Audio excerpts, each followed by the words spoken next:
Bom dia, bem-vindos ao live, 8 da manhã, de segunda a sexta-feira, influência e persuasão 360 graus a caminho do trabalho. Todos os dias, live sobre liderança, vendas, linguagem hipnótica, negociação e muito mais. Este live serve como conteúdo para que a caminho do trabalho possa aprender e utilizar todos estes conteúdos na sua vida de forma a aumentar a sua performance, quer seja no seu trabalho, como na sua vida e nos seus negócios. Então, hoje vamos falar sobre o perfil do negociador e como é que o perfil de um negociador pode beneficiar a nós, como empresários, e na nossa vida, nas nossas negociações. Relembrando também que estamos na semana da negociação e amanhã é o último dia da semana da negociação e quinta-feira entramos dentro de outra semana, sempre no tópico influência e persuasão, mas com semanas diferentes. Então vamos lá começar. Perfil de negociador. Quantos perfis de negociador é que você conhece? Eu vou falar hoje em 5 perfis. Okay? E esses 5 perfis vão explicar-lhe um pouco quais são as características de cada uma das pessoas, e sendo que a pessoa pode optar por ter um perfil e noutra negociação ter outro tipo de perfil. Portanto, todos nós temos um perfil dominante e depois podemos utilizar outros perfis consoante as nossas negociações e consoante aquilo que estamos a fazer. Ok? Então, um dos perfis que você pode encontrar muitas vezes nas negociações é o perfil de competitivo. O perfil competitivo é aquela pessoa que ela persegue os seus próprios interesses. Ela defende energicamente as suas ideias. Muitas vezes usam qualquer técnica, qualquer poder de influência para conseguir negociar e saírem beneficiados. Então, o competitivo é alguém que tem uma enorme habilidade para argumentar. Tem um discurso fluido e sabe exatamente o que quer. Ser competitivo significa manter-se firme ao longo de toda a negociação para atingir os seus objetivos. Então, o competitivo defende sempre uma posição que acredita ser a correta. Ele tem claro na sua mente que o objetivo é vencer. Então, porquê é que é importante ter um estilo ou adotar um estilo competitivo? Pode nem sempre ser importante, mas quando é que é importante? Por exemplo, quando emergências, ações rápidas, importantes questões impopulares, não é? Um perfil competitivo nestas alturas tem grandes benefícios. Por exemplo, aplicação de regras duras, manutenção da disciplina, tem a impressão de estar cercado por pessoas que lhe dizem que sim. O perfil competitivo, o negociador com perfil competitivo, normalmente está rodeado de pessoas que lhe dizem que sim. Agora, isso não é assim tão bom quanto parece. Porquê? Porque muitas vezes as pessoas que estão ao lado de quem tem um perfil competitivo dizem que sim. Porquê? Porque já desistiram de desconcordar com ele. Como ele vai bater a sua ideia até ao fim, elas que, pronto, deixam-no ficar com a bicicleta, não é? Então muitas vezes tem pessoas que dizem que sim, mas isso também não vai ajudar ao perfil competitivo. Porquê? Porque depois as outras pessoas vão falando entre elas e não vão comunicando. Então muitas vezes ele deixa de ter comunicação. Se por um lado é positivo ser competitivo, por outro lado as pessoas podem desistir de dar as suas opiniões, deixando-o distante de informações que muitas vezes são relevantes. Então, às vezes o estilo competitivo fica sozinho nesta corrida, e o que não é 100% benéfico. Então, atenção ao estilo competitivo. Em ambientes competitivos, geralmente o estilo competitivo luta pelo respeito, pela influência, o que significa que tem que agir, tem que mostrar a sua certeza, tem que mostrar a sua confiança e tem que superar os outros que andam à sua volta. O resultado é que frequentam este clima tornam-se menos criativos. Muitas vezes tornam-se menos criativos porque ouvem menos as outras pessoas. Então, ser criativo é importante, mas há algumas áreas que você deve olhar na parte da criatividade que são muito importantes. A falta destas características competitivas faz com que pessoas se sintam sem autoridade. Então, não ser competitivo remete para as pessoas sentirem-se sem autoridade em certas situações. E também sentirem aquela falta de poder, o desconhecimento e a inabilidade de poder usar o poder de influência nos outros. Então, não ser competitivo tem aspectos que são negativos. Muitas pessoas sentem-se de uma forma, sentem que têm dificuldade em empregar esta postura de competitividade. Okay? Então, não ser competitivo tem algumas falhas. Outro sintoma manifesta-se quando a pessoa tem problemas em manter-se firme, mesmo percebendo a necessidade. Ela quer ser, mas tem esse problema. E este comportamento, muitas vezes, é devido ao excesso de interesse pelos sentimentos dos outros. Pessoas que às vezes não são competitivas o suficiente porque têm um interesse excessivo dos sentimentos dos outros. Tornam-se um pouco vacilantes, adiam decisões e muitas vezes até aumentam o poder de ressentimento com os outros porque ficam sem defender as suas causas e as suas ideias. Então temos aqui o primeiro, o competitivo. Agora vamos ao segundo. Segundo, o prestativo. O que é o prestativo? São pessoas prestativas, são pessoas que apresentam características opostas ao competitivo, não é? Enquanto aqui o prestativo negligencia muitas vezes os seus próprios interesses. Então está mais focado em satisfazer as necessidades das outras pessoas do que propriamente as suas necessidades.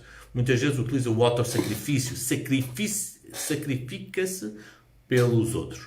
O prestativo. O perfil do negociador prestativo, às vezes uma excessiva generosidade, às vezes até caridade. Obedecem a ordens, mesmo contrariados, mesmo sabendo que têm pontos de vista diferentes, mas vão aceitando o ponto de vista dos outros. Quando é importante ser prestativo? Porque de vez em quando é importante ser prestativo. Estabelecendo condições para ouvir o outro ponto de vista. Quando precisamos de ouvir o outro ponto de vista. Quando percebemos que a relação é mais importante do que propriamente a própria negociação. Então, ser prestativo. Quando queremos ser razoáveis, quando o assunto é mais importante para a outra pessoa. Nós sentimos que este assunto é mais importante para a outra pessoa. Ser prestativo também aumenta e ajuda no relacionamento colaborativo. Então, ajuda-nos a ser mais colaboradores com o outro. Também ajuda-nos a prestativo a ter alguns créditos sociais em questões importantes no futuro. Então, hoje podemos ser mais prestativos porque também estamos a semear para o futuro. Depois, numa competição prolongada, pode prejudicar um pouco a longo termo, não é? Ser muito prestativo depois não vai ajudar a longo termo. As pessoas começam-se a habituar. Agora, ser prestativo também preserva uma certa harmonia. Não há aquela competitividade. Portanto, por vezes, ser prestativo ajuda no relacionamento, ajuda no desenvolvimento e também na aprendizagem. Ser prestativo, às vezes, ouvir os outros, mais os outros, ajuda-me a aprender mais. Pessoas muito prestativas costumam sentir que as suas ideias não são ouvidas. Porquê? Porque elas não põem as suas ideias, elas deixam e valorizam mais as ideias das outras pessoas. Elas devem aceder ou cedem demasiadamente aos interesses dos outros. E isso dificulta a conquista da sua influência, da sua própria influência, se eles estão mais focados pelos outros. O prestativo é responsável por um ambiente de trabalho, às vezes, relativamente relaxado. Porquê? Porque ele dá muita liberdade aos outros, então os outros muitas vezes relaxam-se à sua volta e, por vezes, tem dificuldade depois em assumir a liderança e implementar algumas regras que são impopulares. Então, o prestativo, às vezes, ser muito prestativo pode perder a falta de controle. Agora, indivíduos pouco prestativos também têm problemas, não é? Não conseguem, muitas vezes, a boa vontade das outras pessoas. Sendo não prestativo de toda a forma, os outros também sentem-se um bocado distantes. Outros sinais de alerta para indivíduos pouco prestativos são vistos como não razoáveis. As pessoas que não são prestativas são vistas como não é razoável. Têm dificuldade em admitir que estão errados. Não sabem quando desistir. Então, atenção, podemos ser competitivos, podemos ser prestativos, mas devemos saber utilizar cada um destes perfis na altura certa. Agora temos o evasivo. O evasivo é aquele que não tenta perseguir os seus interesses, mas também não tem atenção com os outros. Então tem uma grande dificuldade em gerenciar os conflitos. Os evasivos esquivam-se, adiam os seus assuntos até uma melhor oportunidade, não é? Retiram-se muitas vezes de situações ameaçadoras. Então, o evasivo aqui retira-se um bocadinho da parte da negocial, não é? Agora, quando é que é importante ser evasivo? Quando as coisas são triviais, não é? Portanto, o evasivo nem faz, nem deixa muito de fazer, quando a importância é passageira, quando as outras questões são importantes que estiverem em jogo. O indivíduo também perceber que, quando se percebe que não há chance nenhuma de conseguir aquilo que queremos, quando se tem pouco poder ou se está frustrado com algo, seria muito difícil modificar. Então, muitas vezes, há alguns perfis que ficam evasivos e então pouco fazem, o evasivo pouco fazem. Pessoas demasiadamente evasivas também tomam opções, quando tomam opções de coordenação e de liderança, normalmente têm problemas em seguir essas orientações e comprometem muito, os evasivos comprometem muito a sua liderança e isso torna-os mais fracos e não permite que eles envolvam. É como se estivessem muito ausentes. Não é? Tem uma grande ausência. Então, temos os competitivos, temos os prestativos e evasivos, e agora vamos ao quarto, que são os colaborativos. Então, o colaborativo é o solucionador. É aquele que vai solucionar os problemas. Está sempre à procura de uma solução para satisfazer ambas as partes. Portanto, a preocupação dele, ele mergulha a fundo nas situações, a fim de identificar os interesses para ambas as partes. Então, o colaborativo está muito focado em encontrar aqui o consenso, colaborar de forma a resolver questões, por exemplo, envolvendo a competição por recursos, busca soluções criativas, encontra uma solução integradora onde os interesses de ambas as partes são muito importantes. Então ele foca-se. Também o colaborativo tem um objetivo, é aprender. Ele explora as discordâncias de ambas as partes e testa muitas vezes os pontos de vista em comum para encontrar aqui um consenso, para combinar ideias e para ganhar um comprometimento de ambas as partes, incorporando todos os interesses envolvidos. Procura uma decisão consensual. O colaborativo procura uma decisão consensual e aumentar e melhorar o relacionamento pessoal e interpessoal. Agora, dedica muito tempo a discutir questões que às vezes não merecem tanta importância quanto isso e muitas vezes acabam por gastar um recurso muito importante, que é o recurso do tempo. Usam um uso excessivo de atividades colaborativas e decisões consensuais, alguma vez representa um desejo de minimizar os riscos, mas às vezes utilizam demasiadamente o tempo. Se o comportamento é excessivamente colaborativo, causa também respostas opostas, não é? Muito colaborativo, também as pessoas tomam uma atitude não colaborativa e muitas vezes de afastamento. Então, muitas vezes também são afastados. Agora, indivíduos que são pouco colaborativos, por outro lado, têm alguma dificuldade em perceber as diferentes oportunidades que podem ganhar ao ser colaborativo. Ao aprender e a resolver problemas juntos, encontramos soluções novas. Então, ser colaborativo tem também inconvenientes, mas também tem muitas vantagens. Agora vamos chegar ao quinto. O quinto perfil, o conciliador. O conciliador foca-se em encontrar uma solução que é mutuamente aceitável para ambas as partes. Aqui é o meio termo entre o competitivo e o prestativo, não é?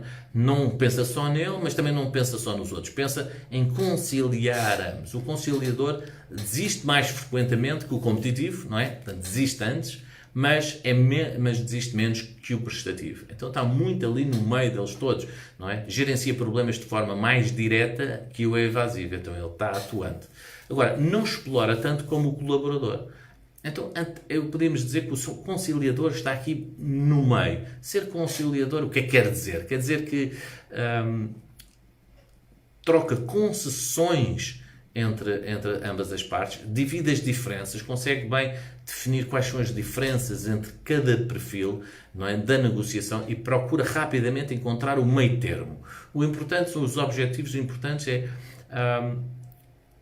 foca-se muito em que não haja rupturas potenciais, não é? Está muito focado em que não haja rupturas e que as negociações consigam continuar e encontra acordos temporários, muitas vezes para assuntos complexos. O conciliador consegue, a determinadas alturas, encontrar aqui um consenso que permite que avançar para a frente, às vezes para outras negociações. Pessoas muito conciliadoras, às vezes se concentram intensamente na prática das táticas de negociação e perdem de vista algumas questões maiores, como os princípios, os valores, os objetivos a longo prazo. Focam-se às vezes em objetivos a curto prazo, em imediato. Então temos aqui os 5 perfis de negociadores e, como sempre, de segunda a sexta-feira, às 8 da manhã, a caminho do trabalho, conteúdos de influência e persuasão 360 graus, onde falamos sobre liderança, vendas, negociação, linguagem hipnótica e muito mais. O objetivo é que você seja mais influente, mais persuasivo e aumente os seus resultados e tenha mais sucesso na sua vida e nos seus negócios. Vemo-nos no próximo live.